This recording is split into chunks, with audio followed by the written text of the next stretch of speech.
Bhagavad Gita starts with Arjuna getting confused and seeking the advice from Lord Krishna. Arjuna plays the role of a normal human being. After his discussion with Krishna, Arjuna gets enlightened and becomes duty bound. Any talk always ends with an inspiring note. Bhagavad Gita also ends with a strong message to guide the humanity. Many of us have not properly understood the last lesson, the lesson which leads us to success and prosperity.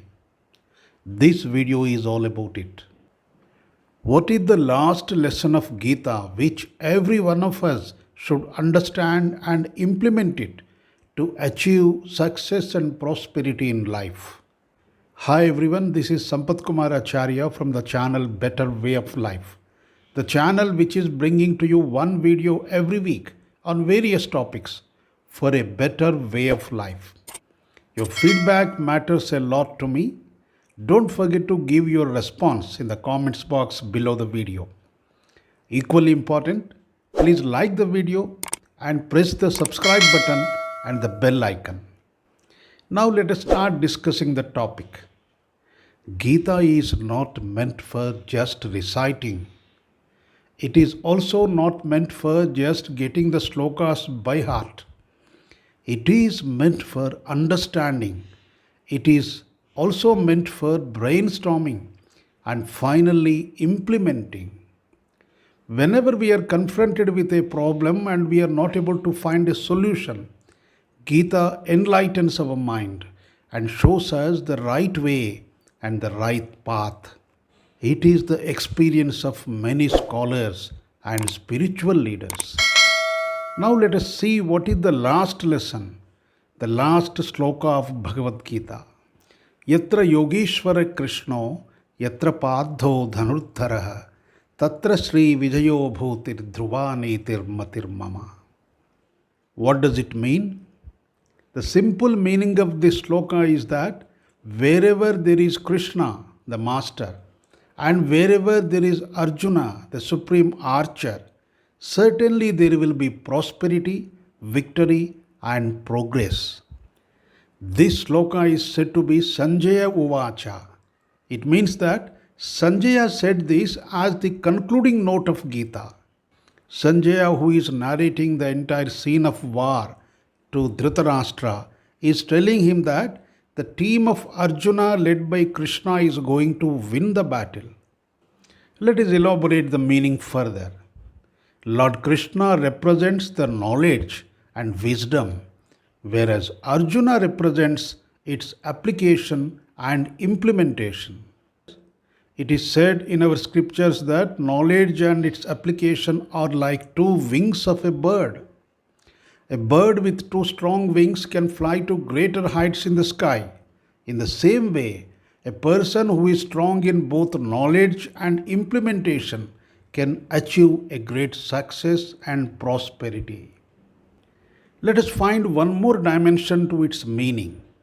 Lord Krishna is representing higher values of life, and Arjuna represents the dynamic human being with readiness to act.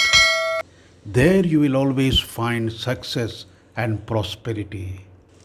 Krishna represents a person who can explain the things in an understandable and convincing way, and Arjuna represents a person who listens carefully and understands what is said and then implements it in life. On the other hand, where you don't find any of them, you will only find a life which is valueless, confused, and chaotic. There is a deep meaning of success in this sloka. Some of us may think that Lord Krishna and Arjuna, both of them are not there now. How can they impact our success and prosperity in the present day life? What we need to understand is that every one of us is like Arjuna. Arjuna means the man, the human being. Then where is Krishna?